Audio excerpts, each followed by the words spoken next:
Halo semuanya, kembali lagi bersama kita di acara Gado-Gado by Diskomfes 8 ya. Mohon maaf kalau ada keterlambatan karena ada beberapa kendala teknis nih.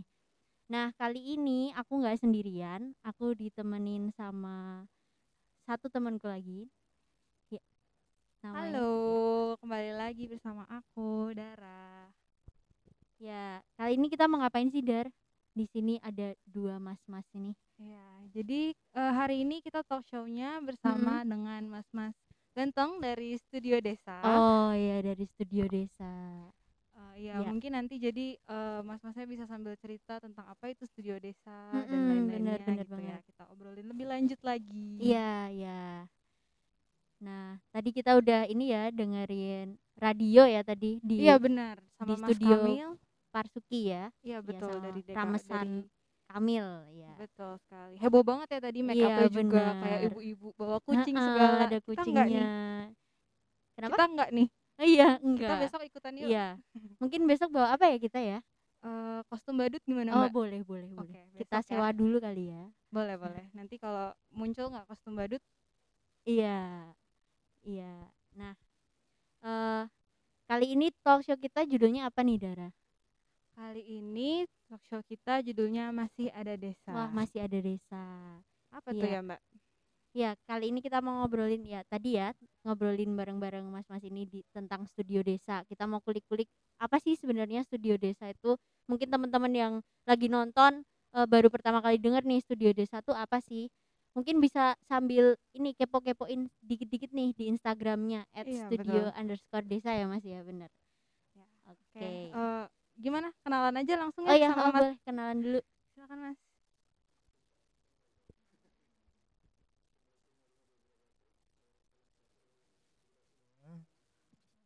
Salam Om Swastiastu, Namo Buddhaya, salam kebajikan.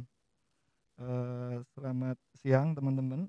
Perkenalkan kami dari Studio Desa dan nanti juga ada bapak kami di desa namanya Pak Partono selaku Kepala Dukuh Dusun Bendo.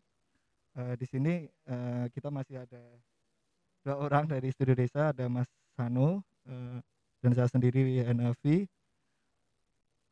Terima kasih atas kesempatannya untuk teman-teman Diskomfes udah mengajak berkontribusi sama Studio Desa dan pada akhirnya kita bisa menghadirkan beberapa karya-karya dari lokal heroes yang ada di sana gitu.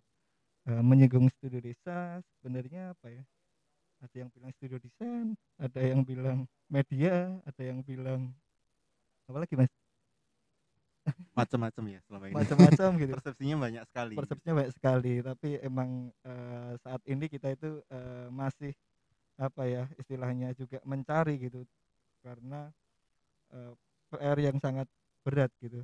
Apa yang ada di desa itu bukan hanya sekedar untuk dilihat dan dijadiin objek saja gitu. Nah maka dari situ sebenarnya kita juga bisa dibilang kalau di desa itu ya cuman bantuin orang desa saja gitu, tidak mengatasnamakan desain, tidak mengatasnamakan kebutuhan-kebutuhan penting gitu.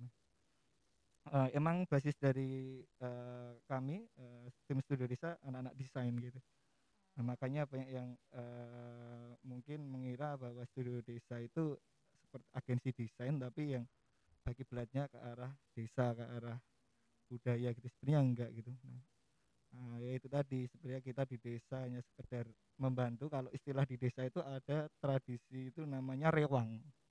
Rewang itu semisal ada pernikahan gitu ya, biasanya masyarakat itu saling gotong royong membantu gitu. Nah berdasarkan kebutuhan, kalau kebutuhannya di situ rewang, oh suruh masak, suruh bikin teh ya, di situ perannya itu gitu. Nah kita juga melihat beberapa apa ya kebutuhan di desa bahwa sebenarnya desa harus diperhatikan dan dilihat gitu. Nah maka dari situ bagaimana kita juga ingin nantinya menyuarakan desa itu untuk dikenal dan diperhatikan oleh orang-orang lain gitu. Intinya ya mengajak ke desa gitu. Makanya hashtag kami masih ada desa Oh, itu. gitu. Jadi intinya Studio Desa ini fleksibel ya. Yang penting apa aja yang bisa Iya, dibantu oleh mas-masnya di desa tersebut ya udah gaskan aja gitu. Iya, Betul, memang sebenarnya Studio Desa ini sarana belajar buat siapapun. Kami sangat terbuka gitu untuk siapapun bergabung untuk belajar bareng-bareng gitu tentang ya ini tadi kehidupan di desa.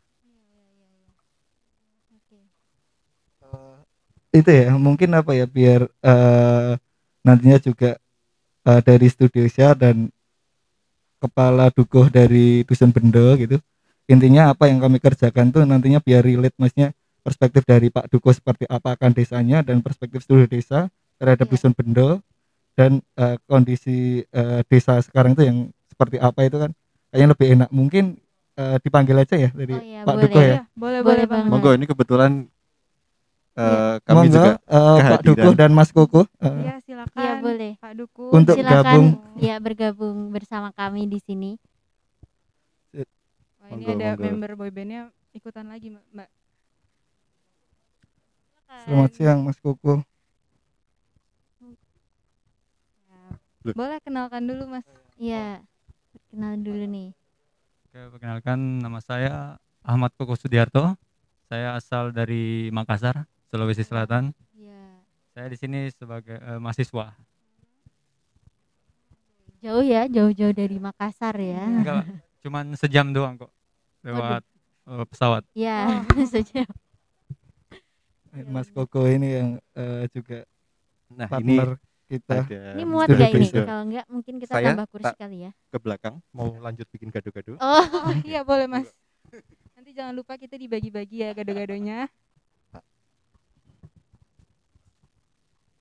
Nah ini Iya. bapak kami di desa, Pak Dukuhnya. Nah, kita juga banyak belajar dan diberi kepercayaan untuk membuat Dusun Bendo itu jadi lebih apa ya, rame, lebih ya banyak aktivitas yang bisa kita kerjakan di sana. Nah, salah satunya ya kita juga apa ya, meminta izin lah ibaratnya ketika masuk rumah itu ya sendiko dawuh dulu sama Iya, kulon orang nuwun yang dulu punya ya, rumah, Mas, ya. kulon nuwun. Nah, beliau lah yang Ya, selamat datang Pak Duku di acara Gado-Gado by Discompes. Gimana perjalanan dari Duku ke sini? Ya, makasih untuk waktu yang diberikan kepada saya selaku kepala dukuh di Dusun Bendo. Terima kasih sekali pada kesempatan siang hari ini kita diberi kesempatan di sini untuk apa ya, menggambarkan Dusun Bendo ya ini. Ya karena alhamdulillah ini dari teman-teman ini saya sangat terbantu sekali dengan konsep desa wisata yang akan kita bangun ini. Karena memang di Dusun Bendo itu ada jejak-jejak sejarah yang terkait dengan budaya, sehingga kedepannya kita pengen membuat desa wisata ini menjadi desa wisata percontohan, karena memang banyak aset-aset di situ yang masih kita gali. Nah itu yang menjadi sangat menarik sekali. Oke. Mungkin langsung masuk ke pertanyaan aja ya. Awal mula terbentuknya Studio Desa sendiri nih dari mas-mas ini. Gimana sih awalnya ceritanya kenapa bisa ada Studio Desa? sebenarnya apa ya, kalau dibilang ini direncanakan atau dibikin atau dikonsep, sebenarnya enggak gitu. Emang dari kami itu emang seneng main ke desa ya, lusuan gitulah. Nah waktu itu di pagi hari itu saya kayak terpanggil gitu untuk ke Jogja, tapi bagian selatan barat seperti itu, dan secara langsung kayak ada bisikan, "Nah, kayaknya kamu harus ke pabrik bakmi letek gitu." Dan sebenarnya kita pun nggak tahu kalau di situ Dusun Bendo gitu. Nah, tapi karena emang semua itu udah jodoh gitu, kita dipertemukan sama orang-orang baik yang dimana saling bersinergi gitu. Kayak kita dikasih project gitu sama Gusti gitu ya. Ini aku ada project nih di Dusun Bendo gitu. Briefnya langsung dari atas, bukan dari bawah gitu. Ya dari situ kita merasa ya kita itu terpanggil, dan Studio Desa ada itu karena kita main ke dusun bendo gitu, sedangkan kita nggak di dusun bendo, nggak ketemu Pak Dukuh, nggak bisa bersinergi sama masyarakat di sana, nggak ada studio desa gitu. Dan studio desa sebenarnya bukan hanya kami gitu, tapi studio desa ini adalah sub kecil dari dusun bendo gitu. Saya pikir keakuan di sini dihilangkan gitu, karena ini bukti kerjasama gotong royong dan kita nggak ada dusun bendo nggak jadi apa-apa gitu. Nah tapi di sini kita justru menyelaraskan bagaimana menjadi warga desa, bagaimana menjadi masyarakat dusun sana gitu, melihat problematika yang ada di desa itu gitu. Nah dari situ timbul keresahan-keresahan gitu. Nah itu yang nantinya kita selesaikan bareng-bareng gitu ya sama Pak Dukuh. Kita ibarat kalau di desa itu nyantrik gitu, ngobrol di angkringan atau di rumah gitu sambil ngopi gitu. Nah, justru kita banyak berdiskusi kalau di sana gitu, bukan yang tiba-tiba menghadirkan A gitu. Nah mungkin perlu diri riset dulu, maksudnya apa kebutuhan desanya, permasalahan apa yang di desanya, dan setiap desa beda-beda gitu loh, tidak yang cuman sekedar melihat desa itu dari segi bentang alam, bentang manusianya yang di situ cuma jadiin objek konten gitu. Tapi tolong dipikir lebih lah gitu. Esensinya ya kita belajar, kita berkarya, kita berbagi gitu. Nah intinya ya kita mendapatkan, kita harus membagi gitu, harus memberi. Nah sebenarnya itu yang mungkin perlu ya dilakukan gitu. Jangan melihat semua itu kepentingan diri sendiri masing-masing komunitas gitu, tapi di desa itu setiap hari gitu itu benar-benar menerapkan konsep gotong royong itu benar-benar ada gitu, benar-benar ya semua itu mempunyai peran masing-masing gitu, dan di situ disatukan untuk membuat sebuah karya gitu, dan karyanya itu nantinya juga dikembalikan lagi ke orang-orang desanya gitu. Nah yang saya pikirkan sama teman-teman ya, kalau seandainya sekarang tidak ada yang apa ya memperhatikan desa, terus desa mau dibawa kemana gitu, padahal desa tuh sebenarnya landasan atau pokok utama ya dalam sebuah perkembangan kota gitu. Maksudnya kalau kota nggak ada desa, nggak tahu sekarang kayak gimana gitu. Nah padahal pokok dan semuanya itu berasal dari desa gitu, tapi kadang kita lupa di situ, maksudnya peranakan desa. Dan desa sama kota sebenarnya sejajar, tidak ada batas, tidak ada layer juga gitu. Mereka saling bersinergi dan saling cocokologi gitu, maksudnya kurangnya di kota apa ada di desa, kurangnya di kota apa di desa ada, seperti Saling itu melengkapi gitu. gitu ya Mas. Iya. Jadi studio desa ini bukan gerakan yang dibikin dulu baru riset apa, tapi lebih ke kayak ketemu desa bendo yang menarik, terus mas-masnya tergerak untuk melaksanakan suatu kegiatan di desa itu. Oke, Oke. mungkin saya tambahan Oh tadi iya, silakan Mas, masalah boleh. asal kenapa kita membentuk studi desa begitu. Karena ini kan sebenarnya program, taruhlah program KKN kan gitu. Nah, hanya saja bedanya ketika kita KKN, kita hanya mengejar nilai dari mata kuliah atau ya KKN itu Iya, sendiri. benar-benar. Tapi di sini kita KKN, tapi bagaimana kita mengabdikan diri kita.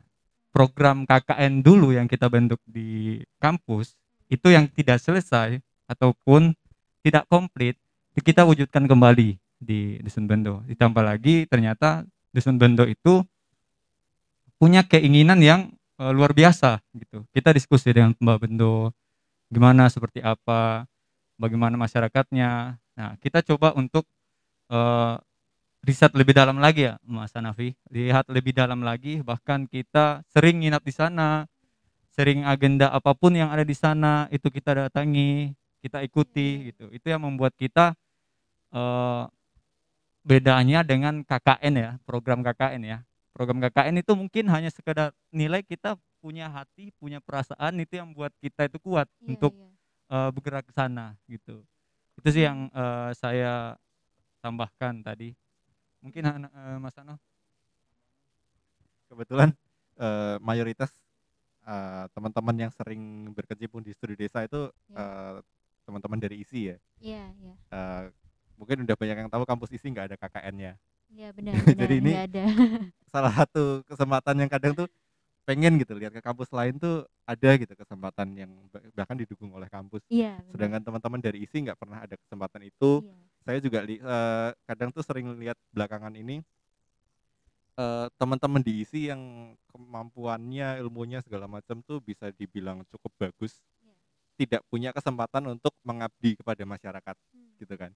Jadi ya ilmu, pengetahuan, skill dan segala macam itu dipakai untuk mereka sendiri gitu. Tidak tidak apa ya diaplikasikan ke masyarakat sekitarnya gitu. Ya cuman beberapa aja yang secara ini sadar ya, tapi selain itu kan jarang gitu. Oke, ini kesempatan buat kami, ini kesempatan bagus banget. Iya. Mungkin dari ya boleh diceritain nih dari Pak Dukuh. Oh ya, ini awalnya ini anak dari Mas Hanafi, Mas Koko ini datang ke Bendo. Sebenarnya mereka itu bukan berniat untuk fokusnya ke desa wisata, tapi mereka fokusnya ke bakmi ledak. Tapi ketemu dengan saya, terus kita ngobrol-ngobrol dan kita coba lihat potensi desa dan karena menarik, nah terus tak tanyakan apa mau membantu, dan akhirnya mereka pada mau ikut membantu. Dan dari itu tercetuslah ide studio desa ini, di mana kemarin kita cetuskan studio desa itu bagaimana kita memberikan pelajaran tentang kreatif kepada anak-anak desa. Nah, kedepannya mereka yang kita ajari itu kita beri bekal, dan itu kita ajarkan mereka untuk eh, mengembangkan potensi desa masing-masing.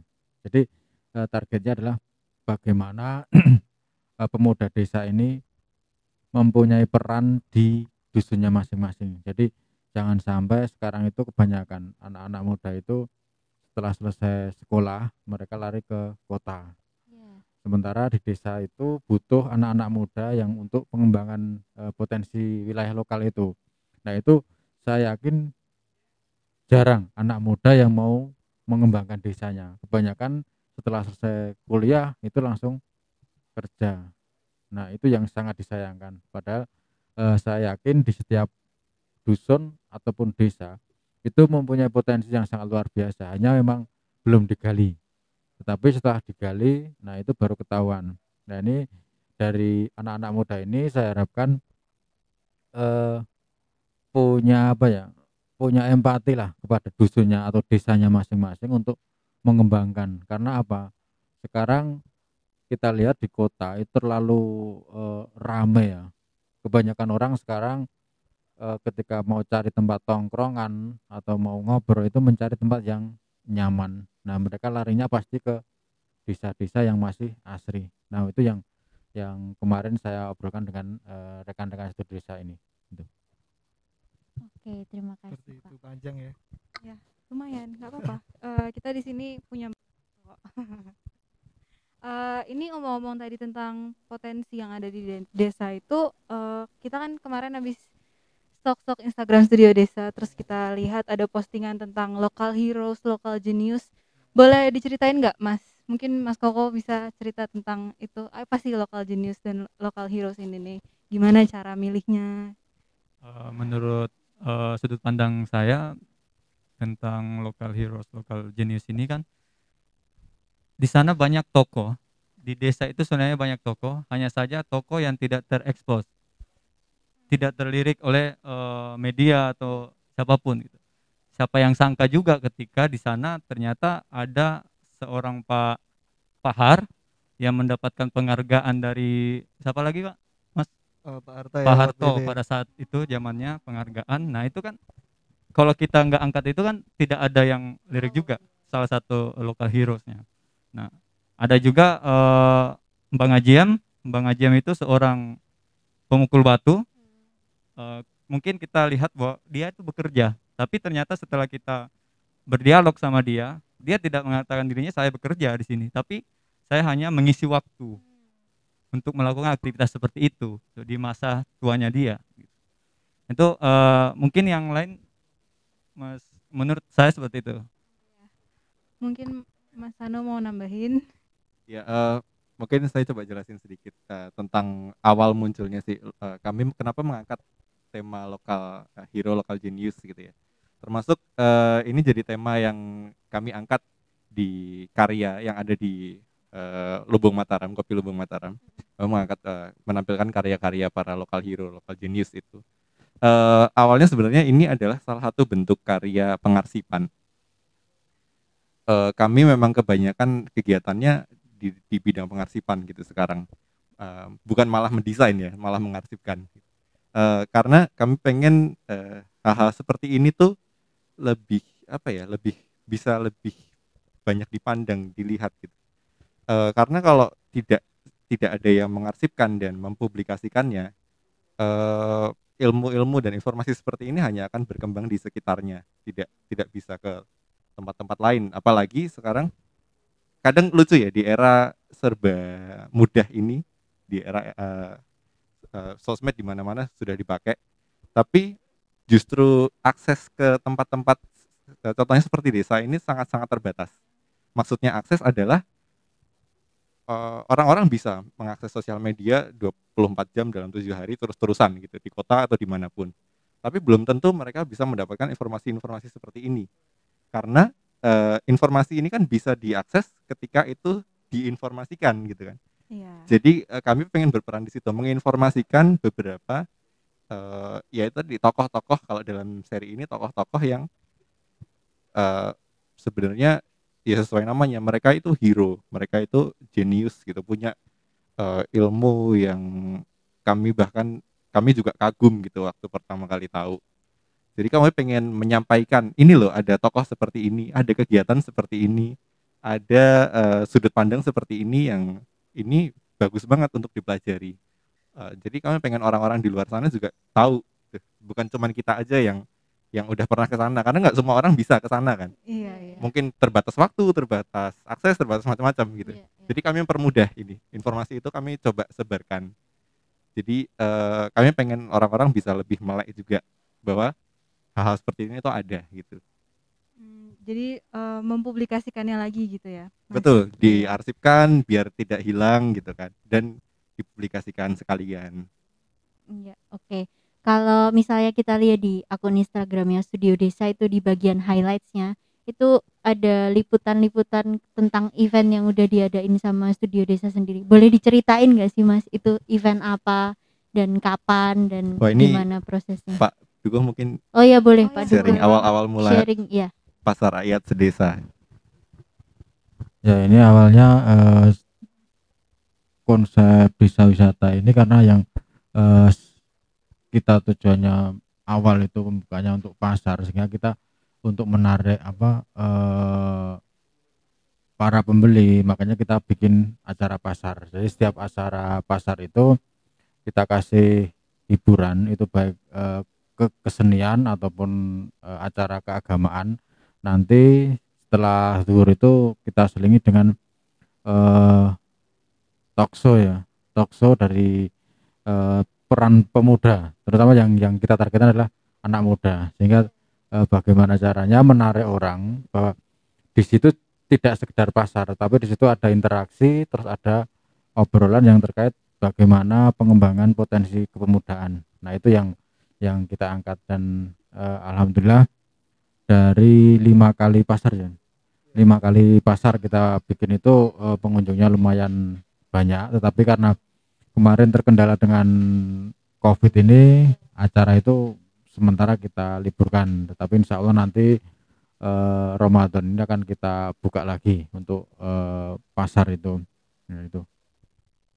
Itu memang pasarnya udah ada sejak dulu agenda dari desa atau karena ini adalah acara baru gitu Pak? Ini adalah baru karena tujuannya untuk pengenalan destinasi wisata Bendo itu. Jadi memang iya, itu iya. baru awal-awal ini kita buat pasar itu. Sebelumnya di situ itu adalah tempat apa ya, tempat yang paling pojok di dusun Bendo, dan itu adalah kalau orang-orang dusun kami mengatakan bahwa tempat itu adalah tempat paling angker.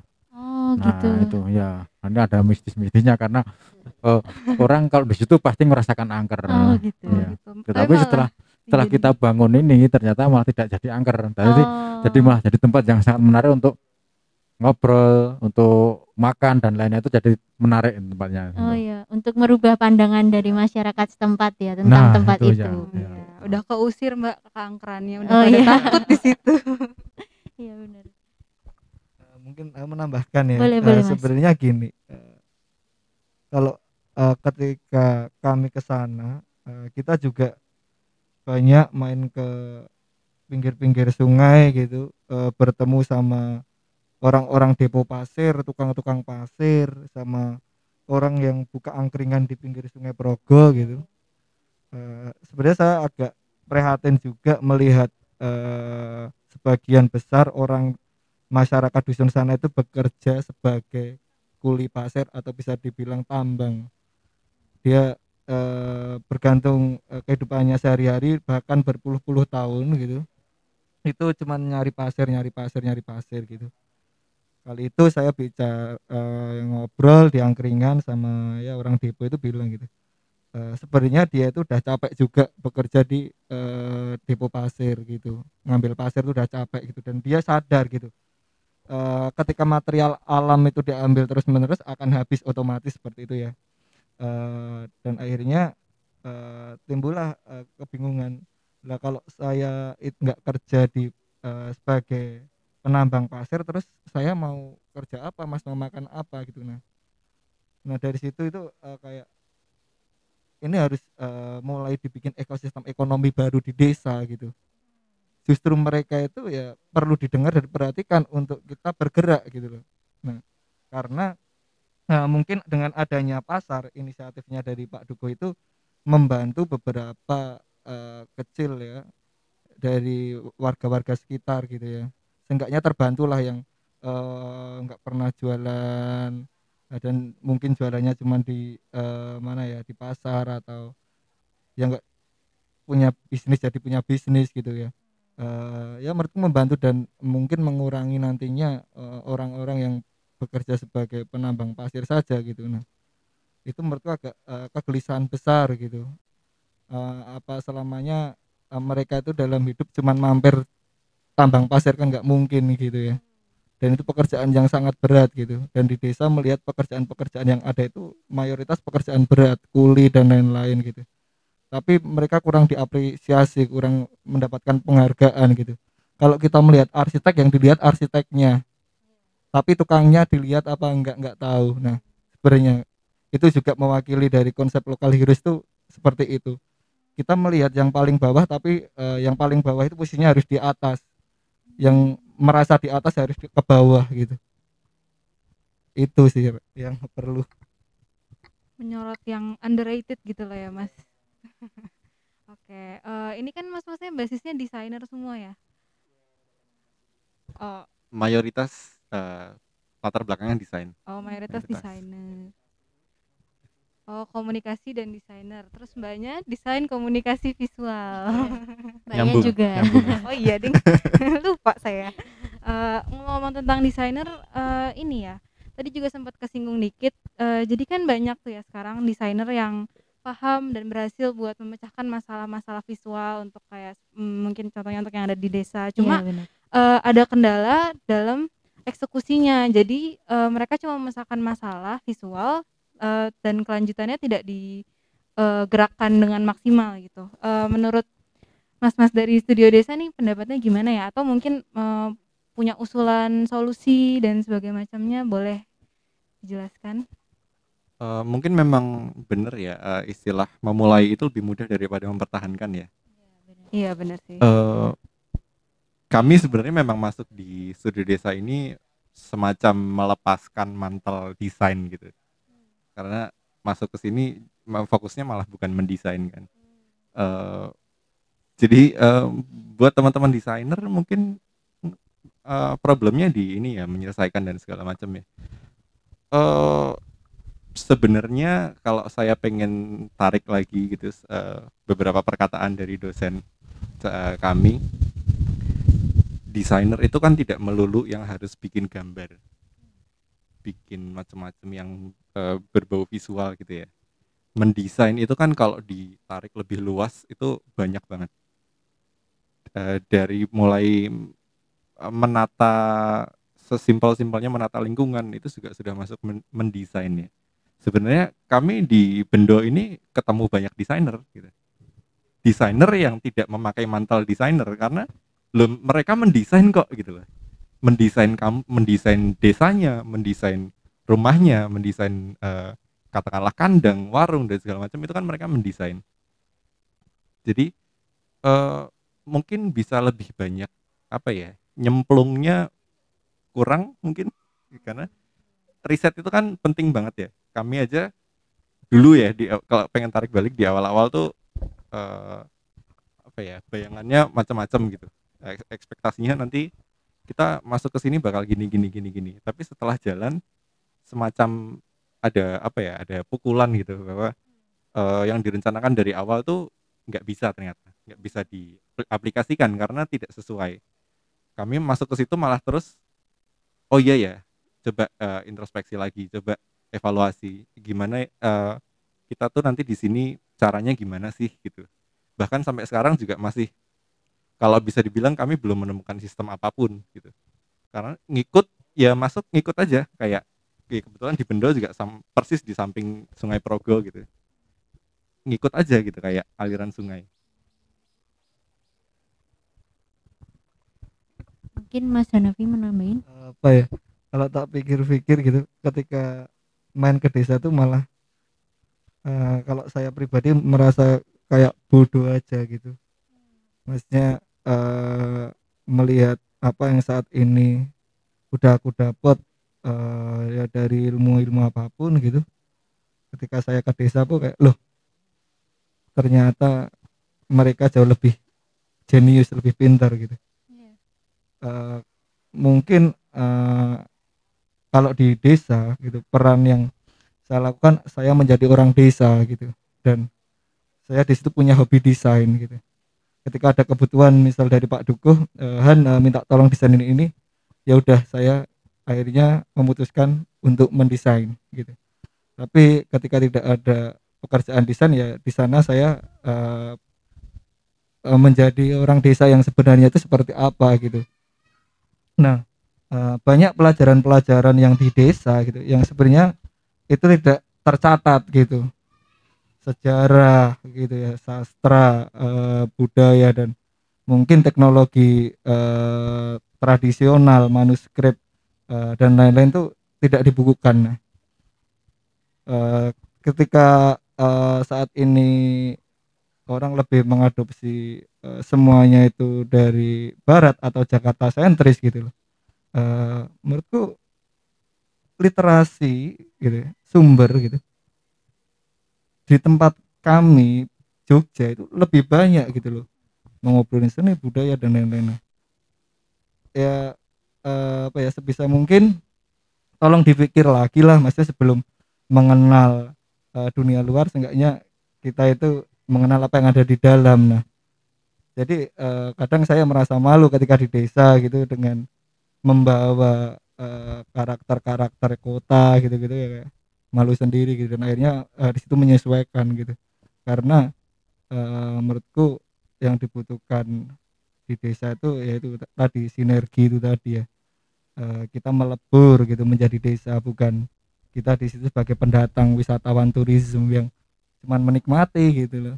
Nah, menurutku itu yang harus ada dalam hati gitu ya, keterpanggilan gitu. Ya, mungkin kalau di sekarang ini kan di Jogja juga banyak desa wisata gitu. Udah mulai banyak pemberdayaan desa-desa gitu. Dan banyak desainnya tuh yang terkadang malah melenceng dari sisi orisinalitas desa itu tersendiri gitu. Pendapatnya dari Mas di desa sendiri gimana? Mungkin dari Pak Dukuh juga bisa. Gini, konsep desa wisata yang kita bangun adalah bagaimana, karena sekarang desa wisata itu kebanyakan mereka ada investor dari luar, Ya, sehingga masyarakat di situ cuma sebagai penonton. Hmm. Nah, yang di Bendo ini kita berusaha bagaimana masyarakat di situ itu adalah yang punya kekuasaan. Jadi semisal pun ada investor, mereka harus mengikuti aturan yang sudah kita buat. Jadi kita tidak mau ketika kampung kita di Bendo ini sebagai warga asli ini malah tersingkir. Iya. Jadi kita menerapkan bagaimana warga asli itu menjadi raja. Bagaimana menerapkan itu. Jadi kita pun ketika ada investor kita selektif, benar-benar selektif, dan dia harus mengikut aturan kita gitu. Karena kebanyakan desa wisata yang sekarang itu banyaknya itu malah ada investor besar masuk ke satu kampung, dia biayai semua, akhirnya warga di situ cuma jadi penonton. Nah, itu yang sangat disayangkan. Dan kita juga tidak mau desa wisata ini hanya seumur jagung, jadi 1-2 tahun selesai. Karena kita pengennya desa wisata ini menjadi panjang, jadi tidak cuma sebagai tempat untuk spot selfie yang sekarang kita lihat di Jogja ini kebanyakan untuk spot selfie ya. Iya, Nah, benar. ini yang padahal di Bendo ini kita targetkan adalah menjadi destinasi wisata budaya, dan di situ adalah tempat di mana ke depan itu akan kita hidupkan budaya-budaya yang dulu ya, budaya-budaya Jawa yang hilang, seperti dolanan anak, kemudian permainan-permainan anak, terus bangunan-bangunan Jawa. Nah, itu ke depan akan kita bangun di situ sehingga menjadi pusat studi untuk budaya Jawa. Nah, itu targetnya seperti itu yang destinasi wisata Bendo ini. Jadi nggak tentang selfie ya Pak, yang kayak kebanyakan. Selfie itu bonus aja gitu. Iya. Tapi jangan malah jadi tujuan utama. Iya, iya. Kadang kan orang yang dari luar kota gitu pengen datang ke desa wisata cuman mau cari spot fotonya aja ya, Iya.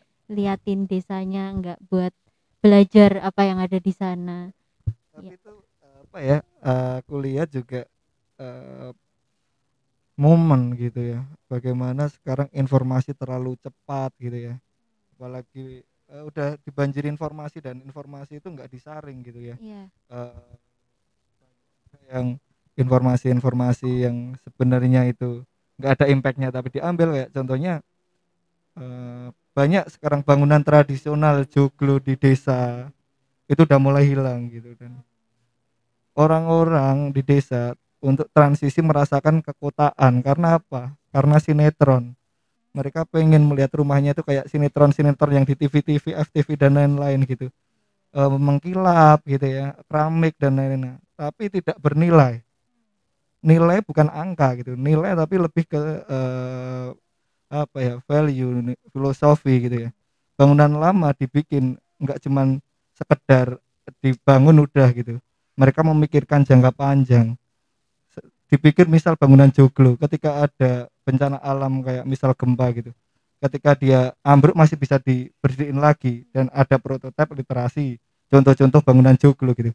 Kalau bangunan beton gitu ambruk ya udah mau digambar lagi ya mulai dari nol gitu ya, yang di situ cuman menjual fasilitas dan estetika saja gitu. Kalau orang zaman dulu mungkin dalam mendesain gitu, dia lebih memikirkan filosofi dulu gitu. Ketika filosofi ditarik lagi ke arah bentuk, sebelum bentuk masih ada fungsi gitu biasanya, fungsi terus bentuk gitu. Nah, kalau mungkin sekarang lebih cenderung kita mikirin visualnya dulu, yang penting bagus, lucu gitu-gitu, baru kita konsep. Nah, itu udah keterbalikan mungkin kalau aku melihat sekarang ya.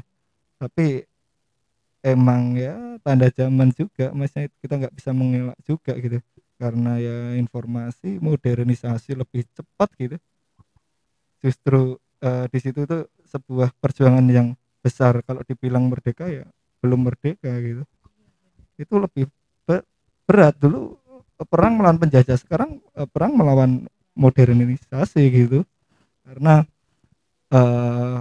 kalau dipikir-pikir ya sebelum ada modern ada tradisional gitu, ada masa lalu peradaban gitu ya. Coba kalau nggak ada masa lalu terus sekarang masa apa gitu.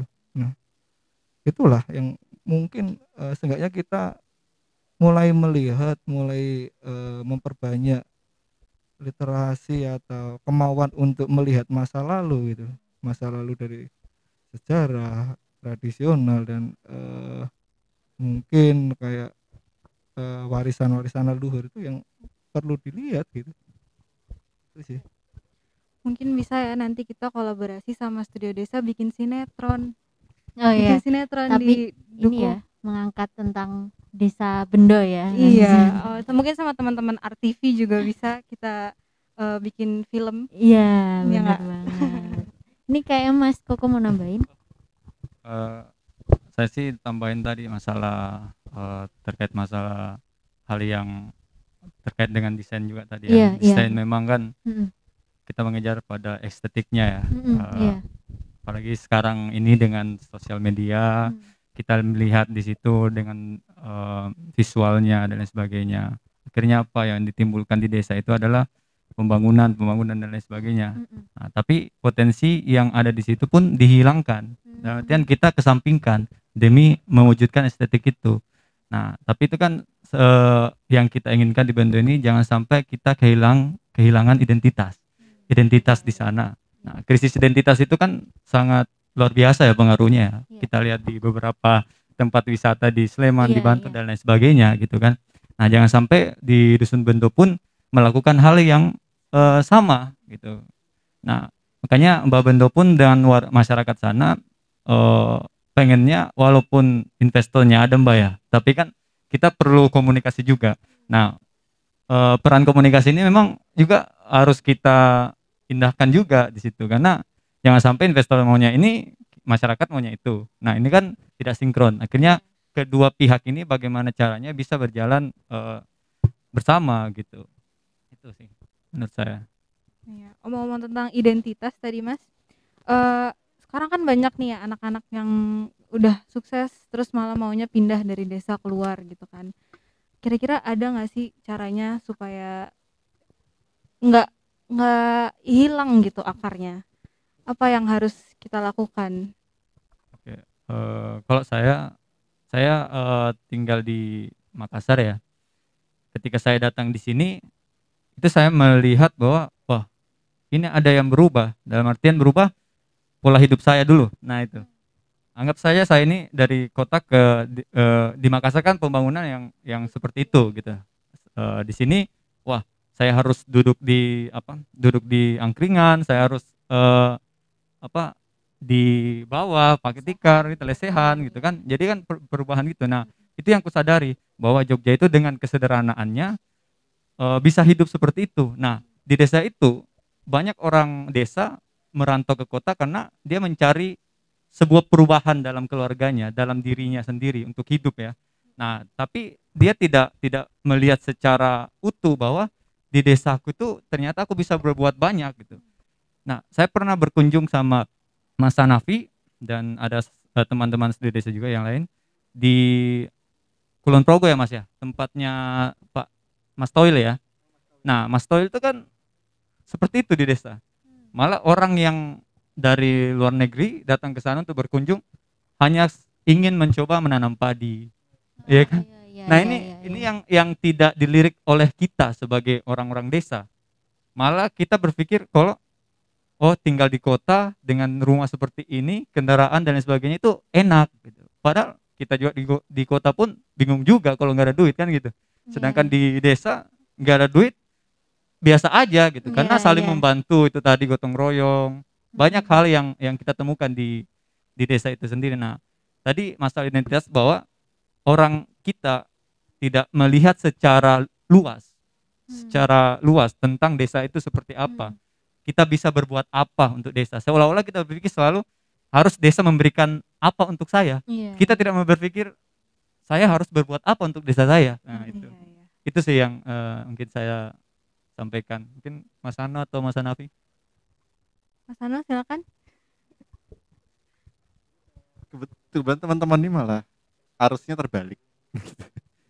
Kita banyak lihat contoh kasus anak-anak muda dari desa yang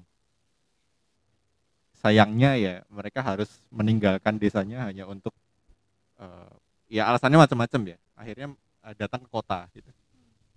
Kebetulan kami ini malah sering banget ketemu sama anak-anak muda yang sudah banyak hidup di kota, sekarang malah pengen masuk ke desa. Jadi malah tukeran gitu. Sebenarnya kayak gini tuh malah memunculkan sudut pandang baru. Buat kami teman-teman yang terbiasa tinggal di kota, tiba-tiba belusuan ke desa, itu kami malah jadi punya sudut pandang bahwa kota itu membosankan gitu. Desa itu menyenangkan untuk ditempati. Cuman yang saya sayangkan selama ini adalah kenapa kok anak-anak muda di desa malah harus pindah ke kota untuk untuk bisa katakanlah untuk bisa bekerja, untuk bisa sukses dan segala macam. Kenapa tidak sukses dari desa? Ya mungkin saya juga sering ngobrol dengan teman-teman yang sering berkecimpung di dinas di Pemda dan segala macam. Memang untuk kondisi sekarang kita belum bisa ya. Cuma segelintir aja orang-orang yang bisa sukses dari desa. Maksudnya sukses dengan ya apa ya? Istilah sukses kan macam-macam ya, tergantung personal. Yang membatasi sukses itu kan personal. Cuman saya senang belakangan ini udah banyak orang-orang yang bergerak untuk memberikan akses lebih mudah. Jadi anak-anak muda di desa juga bisa gitu loh. Tetap tinggal di desa, nggak perlu repot-repot datang ke kota, mereka bisa sukses dari desa. Itu memang sekarang belum bisa dilihat ya. Ya doain aja beberapa tahun ke depan itu sudah bisa kelihatan gitu, pola baru itu kelihatan. Jadi kenapa gitu loh harus ke kota kalau di desa lebih nyaman gitu kan. Ya selama ini itulah mungkin saya juga nggak bisa menyalahkan ya anak-anak muda yang terus pindah ke kota karena ya nggak semuanya bisa gitu loh. Mungkin banyak yang terpaksa, banyak yang tidak punya banyak pilihan juga, atau mungkin terpengaruh oleh referensi gitu kan. Ya kalau sekarang keadaannya seperti ini, tapi semoga aja teman-teman di luar sana juga yang sedang berjuang memberikan akses lebih mudah ke desa bisa berhasil. Jadi kedepannya desa pun bisa dinikmati oleh siapapun gitu. Mungkin dari Pak Dukuh. Ini terkait dengan anak muda sekarang karena emang problematika di desa seperti itu. Hampir di setiap desa pasti seperti itu. Anak mudanya pasti keluar dari desa. Nah, itu yang jadi permasalahan. Padahal apa? Di sebuah desa, saya yakin di situ ketika anak muda mau menggali potensi-potensi di situ, itu pasti ada sesuatu yang bisa dijual. Jadi tidak usah. Saya yakin ketika anak muda selesai kuliah, pengennya itu kerja untuk mendapatkan uang dan lain-lain. Nah, itu sebenarnya tidak perlu jauh-jauh. Di sekitaran rumah, di sekitaran kampung situ, ketika kita gali potensi masyarakat di situ, nah itu pasti ada yang menarik itu. Nah kembali lagi bahwa sekarang kecenderungannya orang itu di kota itu jenuh karena mungkin bising atau terlalu ramai. Nah mereka cari tempat di mana yang nyaman untuk ngobrol dan lain-lain itu. Nah dari itu saya pengen bagaimana pergerakan pemuda desa ini lebih mengoptimalkan potensi di desa masing-masing. Jadi jangan sampai malah meninggalkan desanya gitu. Nah itu yang saya harapkan karena saya juga basicnya memang dari Karang Taruna desa, dan kemudian saya juga menggerakkan pemuda-pemuda itu. Saya tekankan untuk kembangkan desamu, jangan keluar dari desa itu. Nah sekarang alhamdulillah banyak anak-anak muda yang masuk di perkantoran-perkantoran desa ini. Nah ini saya yakin ketika mereka masuk ke lingkungan pemerintahan desa, mereka baru sadar, oh ternyata desaku itu punya potensi yang luar biasa itu. Nah hanya memang rasa seperti itu memang sulit untuk ditekankan, tapi saya yakin ke depan anak muda ini akan kembali ke desa dan mereka akan mengembangkan potensi masing-masing desanya itu. Nah, ini pertanyaan lagi untuk Pak Dukuh nih. Eh, Perbedaan apa sih Pak yang terasa sebelum adanya Studio Desa ini sama setelah teman-teman dari Studio Desa masuk ke Dusun Bendo sendiri? Yang jelas karena itu tadi anak-anak desa itu jarang yang berpikiran bagaimana mengembangkan desanya.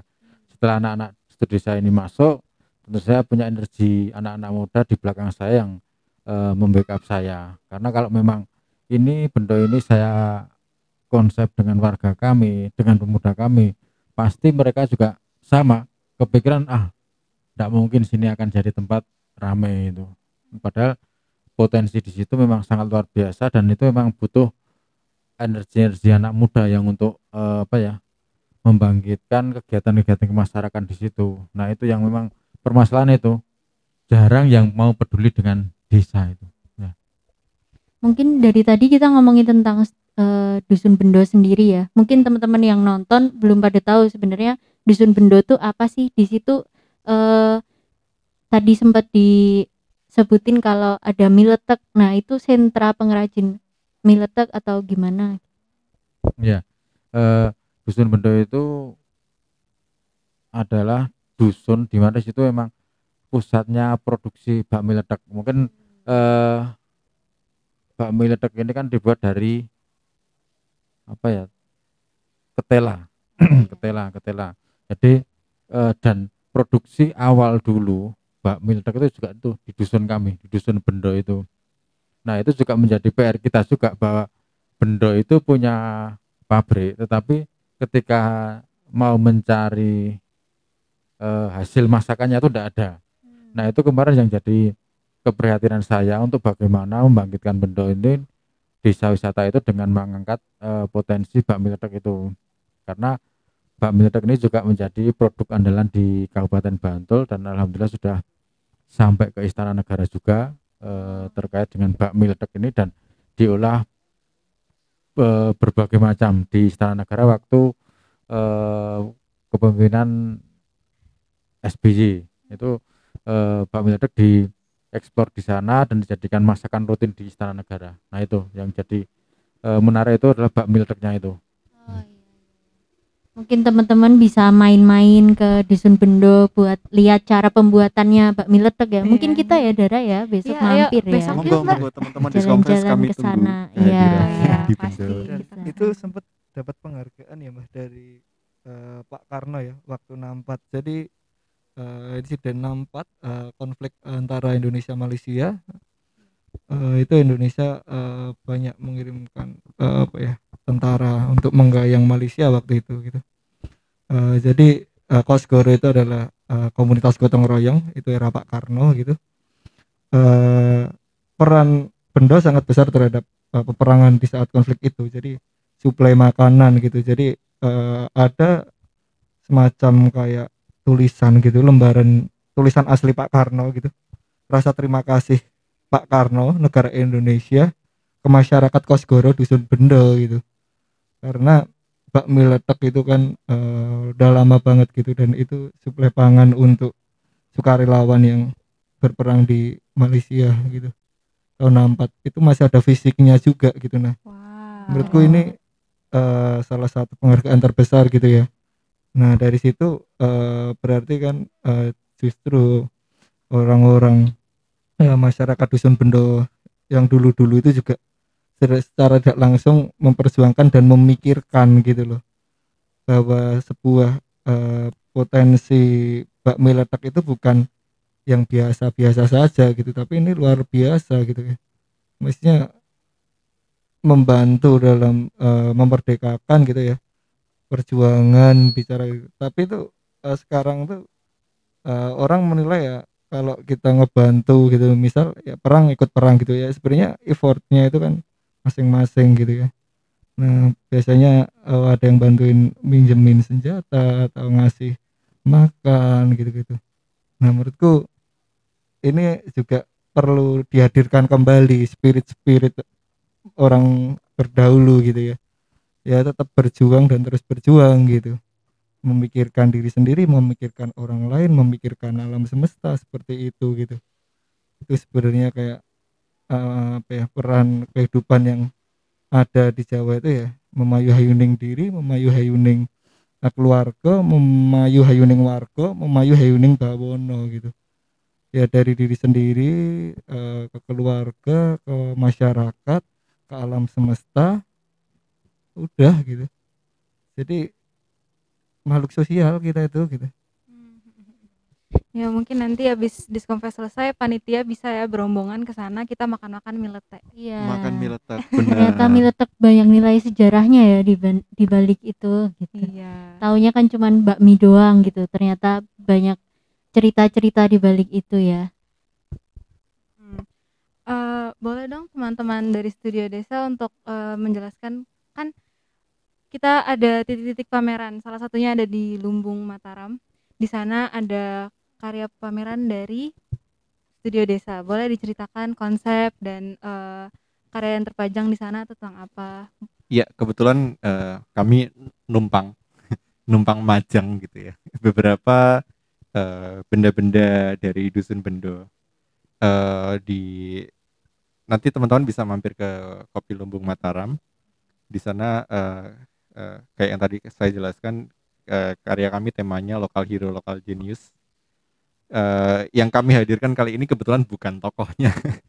Sementara baru menghadirkan peralatan dan kerajinan yang ada di sekitar mereka, dan kami juga ceritakan tokoh di baliknya. Ada macam-macam di sana, ada apa namanya, alat yang dipakai oleh simbah-simbah memukul batu di situ. Ada kinang untuk budaya Minang, para yang kita gitu kan. Terus ada batik khas dari dusun Bendo namanya batik Parang Bendo. Terus ada apa lagi Mas Hanafi karyanya? Ada contro gitu. Contro itu alat pemintal benang gitu. Nah, yang ini apa ya, yang dibuat Mbahar. Jadi saya bisa menyebut Mbahar seorang arsitek desa gitu, karena dia banyak menghadirkan apa ya, bangunan, menghadirkan teknologi tradisional gitu. Dan di situ tuh cuman tujuannya Mbahar membuat mesin-mesin tradisional gitu, biar nanti itu diingat dan dilanjutkan gitu loh. Dan di situ juga mungkin Mbahar juga melakukan pengarsipan gitu ya. Nah, tapi kan nggak semuanya itu berpikiran seperti Mbahar gitu ya. Nah, dari situ kita udah mulai mendata dan melihat lokal heroes yang ada di dusun Bendo gitu. Selagi masih diberi apa ya, umur yang panjang, kita banyak berdiskusi terus. Di desa kayak Mbah Darmo itu umur 85 itu masih sehat, dan diajak diskusi masih bisa, dan daya ingatnya masih bagus. Dan justru itu kayak apa ya, ngelihat sosok Mbah Darmo itu ya budayawan, ya sastrawan gitu, dan arsitek ya juga masuk gitu ya. Nah, tapi berdasar kebutuhan, ketika bangun rumah ya, peran arsiteknya ada. Ketika dia menceritakan tembang sastra lisan gitu, itu bisa masuk di budaya dan lain-lain. Dan pelajaran-pelajaran tentang kehidupan di sana sangat banyak gitu dari simbah-simbah itu tadi gitu. Nah, saya pikir mungkin kita udah mungkin memperhatikan orang-orang seperti itu gitu ya, bahwasanya mereka itu juga bisa dibilang library gitu, kayak perpustakaan ya desa itu. Nah, coba bayangkan bila satu sosok di desa gitu ya itu hilang ya kan, atau meninggal gitu, itu ibarat beberapa buku aja terbakar.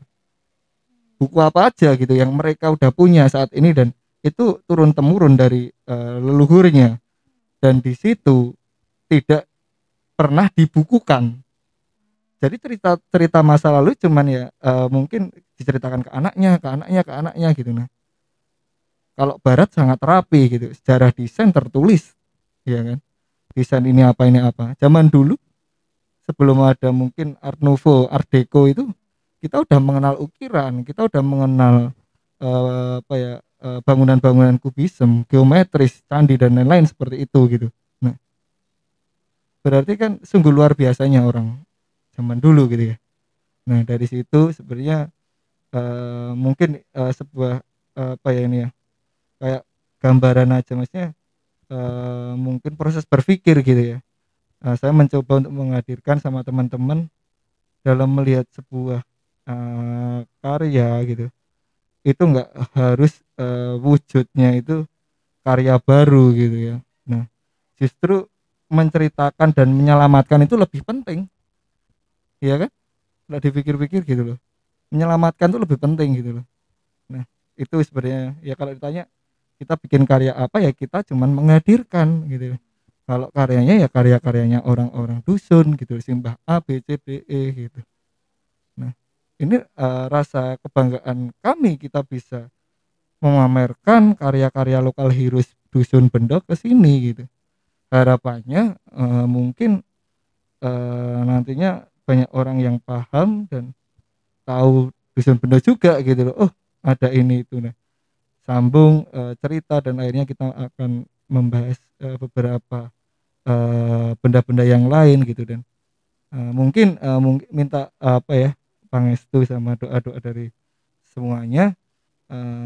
Salah satu goal kami juga tujuan studi desa dan Pak Duko itu pengen menghadirkan semacam museum gitu ya galeri kecil gitu, tapi yang di situ produknya lebih produk-produk tradisional yang dulu pernah ada di Bendo gitu ya, karena sekarang hanya tinggal sejarah dan tidak menutup kemungkinan ketika itu diulangi lagi gitu. Ketika di Bendo mayoritas sebagai pembatik di setiap rumah, nah penenun dan lain-lain itu sebenarnya bisa dihadirkan lagi gitu loh. Nah, perlu dibangun tapi fasilitas teknologinya seperti apa, alat alatnya seperti apa, edukasi dan lain-lain gitu. Nah, ini menurutku esensi budaya yang sebenarnya gitu, karena budaya itu menurutku pengulangan gitu ya. Masa sekarang itu ya sebenarnya bisa dibilang juga banyak pengulangannya gitu. Nah, itu yang mungkin dekat-dekat ini juga bisa dihadirkan di sana gitu. Ini baru pertama kali ya kita menghadirkan karya lokal Iya, hero akhirnya bisa membawa karya-karya lokal hero ke mendekatkan ke teman-teman yang lain gitu. Wah, berarti ini Disconfest beruntung ya. Beruntung Iya, banget. Iya, banget. Karena beruntung. biasanya kalau pengen lihat karya-karya ini harus datang ke Bendo gitu. Oh, gitu. Oh, berarti kita termasuk beruntung bisa menjadi salah satu yang pertama kali Bener banget. bisa berkolaborasi dengan studio desa. Ya, bener dan banget. harapannya juga kami menghadirkan itu jauh-jauh ke sini gitu. Iya. Diceritakan gitu, dibuat dalam bentuk teks dan segala macam. Kami juga pengen apa ya, memicu anak-anak muda yang lain. Siapa tahu mereka juga tertarik gitu loh untuk berperan ke desanya sendiri mungkin, atau ke desa-desa yang mereka pernah kunjungi gitu, karena banyak desa-desa di sini yang masih bisa apa ya, masih sangat-sangat menarik untuk dieksplor gitu. Dilestarikan budayanya dan macam-macam ya, karena nggak mungkin kalau kami terus-terusan gitu yang menginformasikan macam-macam dari desa manapun gitu kan, kami orangnya cuma dikit nggak mungkin semuanya bisa dihandle. Jadi kami pengen anak-anak muda lain juga apa ya, Terus serta Di- mempublikasikannya iya, gitu. jadi mereka juga bisa gitu. Wah, misalnya aku berasal dari desa ini gitu, aku tak pulang ke desaku gitu. Iya. Itu kami harapannya kayak gitu sih. Itu untuk teman-teman semuanya yang nonton di rumah mau dimanapun, mungkin bisa ya untuk cek barang-barang yang dibawa oleh Iya, studio bener banget. desa. Langsung datang ke Kopi Lumbung Mataram ya di Desa Purbayan. Iya, betul sekali. Iya. Kalaupun tidak bisa juga bisa cek di website Disconfest, Iya. www.disconfest.com. Di situ semuanya sudah lengkap plus dengan cerita yang ada di balik barang-barang yang Iya, benar. dipamerkan. Nah, nyambung nih sama omongannya Mas Sano tadi. Kalau di Indonesia ini kan sebenarnya banyak banget ya desa tuh, apalagi nggak usah di Indonesia deh, di Jogja aja pasti banyak banget desa yang potensial gitu. Dan pergerakan dari mas-mas studio desain itu sebenarnya dibutuhin banget di Indonesia. Dari pendapat mas-mas studio desa nih, untuk teman-teman anak-anak muda mungkin yang desainer atau yang lainnya, apa sih pendapatnya, biar mungkin ada ajakan untuk dari teman-teman biar bisa melakukan hal yang sama gitu.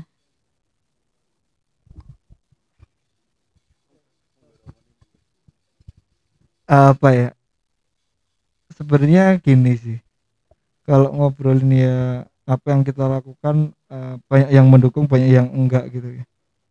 Semua itu kesadaran saja gitu, tinggal kita mau nggak belajar, kita mau nggak melihat, kita mau nggak berbagi gitu ya. Apa benar kalau kita dilahirkan di dunia itu cuman suruh mencari uang saja gitu? Ya pastinya kita melewati proses belajar, proses berkarya, proses bekerja. Ketika kita udah mendapatkan sesuatu ya harus dibagi gitu ya. Dan mendapatkan dalam arti apa ya, enggak yang harus kita itu udah cukup, dalam arti cukup itu yang udah kaya, enggak gitu. Apa yang mungkin teman-teman sekarang juga dapat apa yang mendapatkan informasi dari kampus, dari orang lain ya, itu di share aja gitu. Dan menurutku itu kayak apa ya, bagiku tuh healing aja gitu, kayak obat gitu. Jadi mungkin ya kadang ada di dunia komersil industri gitu ya, kayak kadang di desa juga gitu ya, balance lah gitu. Kita juga nggak bisa cuman hidup cuman di industri saja gitu. Kita juga butuh maksudnya sumber-sumber lokal, bagaimana kita nantinya itu juga tidak keluar dari apa ya, pet kebudayaan gitu, karena kebudayaan sangat penting. Dan desa juga sangat erat akan kebudayaan gitu ya. Nah menurutku mungkin zaman dulu itu Pak Karno juga memperjuangkan Indonesia itu ya dilandasi dengan kebudayaan gitu loh. Nah apa salahnya ketika bisa bekerja apa ya, ibaratnya kayak kalau kata Pak Nasirin tuh nyambut gawe tapi sing modelnya kebudayaan, bekerja kebudayaan seperti itu. Maksudnya di situ ya yang kita dapatkan lebih dan lebih gitu, bukan sekedar uang saja gitu. Relasi, pelajaran, gambaran bagaimana nantinya ketika kita bisa menjadi orang desa dan tinggal di desa gitu. Siapa sekarang yang mau tinggal di desa? Kenapa harus kaya dulu baru tinggal di desa gitu? Ya menurutku tinggal di desa nggak harus tunggu kaya gitu. Yang awalnya mungkin nggak punya rumah ya tidur di tempatnya Pak Duko seperti kita gitu. Nah itu menurutku apa ya, sebuah kesadaran ya. Dan ketika mengajak gitu ya sulit gitu, tapi kalau mereka sadar ya, dan apa yang mereka pikirkan itu juga bisa dibilang apa ya, terpengaruh sama kondisi masalah yang ada di desa, menurutku semuanya terpanggil sih kalau melihat desa secara dalam gitu ya, bukan melihat desa yang indah gitu. Di balik indah mesti ada yang nggak indah. Nah melihat tuh dari sisi yang nggak indah dulu baru ke indah gitu. Ketika keindahan tuh ya bisa dilihat ya ketika kita melihat sesuatu hal yang apa ya lebih dari indah di situ gitu. Keindahannya di mana gitu. Menurutku sebuah keindahan itu bukan hanya sekedar fisiknya saja, tapi keindahan itu dari dalam gitu, dari hati gitu loh. Keterpanggilan itu menurutku sebuah keindahan hati yang kita masih diberi dan apa ya, untuk menyelamatkan, untuk memperhatikan gitu ya. Kalau mental mesin kan kita dipaksa untuk kerja terus ya, maksudnya cuman memikirkan kadonyan gitu ya, memikirkan dunia saja gitu. Nah padahal kita juga butuh apa ya, spirit sosial gitu gitu. Ya saya pikir mungkin banyaknya teman-teman yang mendengarkan dan mengetahui keberadaan kami gitu ayolah gitu bareng-bareng lah gitu makarya gitu bekerja gitu untuk desa yang lebih baik gitu, seperti itu sih. Oke, saya mungkin bisa sampaikan sedikit ya bahwa itu tadi yang dikatakan Mas Hanafi betul, bahwa kesadaran dulu yang kita mau ciptakan, yang kita mau berikan pada teman-teman. Kita pun hadir sebagai pengingat kepada teman-teman bahwa kita dengan kesibukan kita mungkin di perkotaan, kita juga memikirkan desa. Nah, orang-orang desa masa iya tidak memikirkan dirinya sendiri untuk lingkungannya sendiri gitu.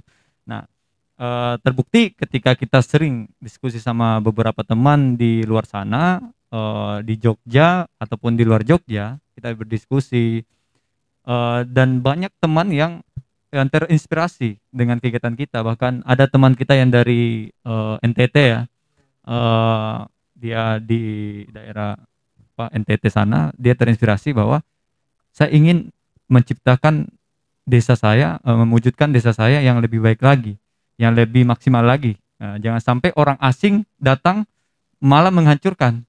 Nah, itu jangan sampai seperti itu. Nah, akhirnya teman-teman di sana itu sih yang kita harapkan dari teman-teman yang melihat aktivitas kita ataupun mendengar langsung, mendatang langsung di Dusun Bendo.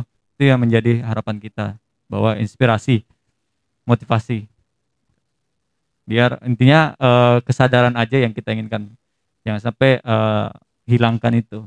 Karena beberapa kali pun kita memberikan informasi, memperlihatkan ini contoh dan lain sebagainya, tapi kalau hati tidak mengatakan iya, ya tidak bakalan berjalan gitu.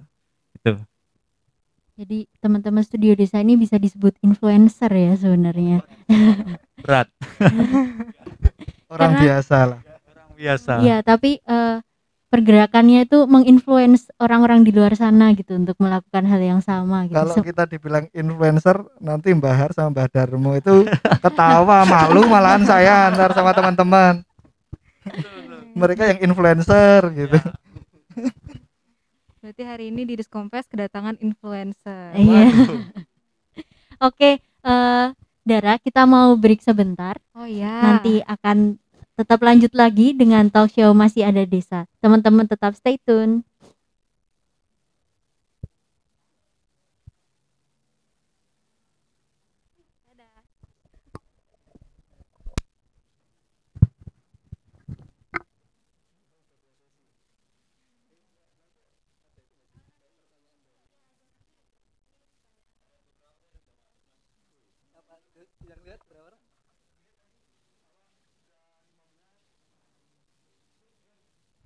Ada dosen nggak?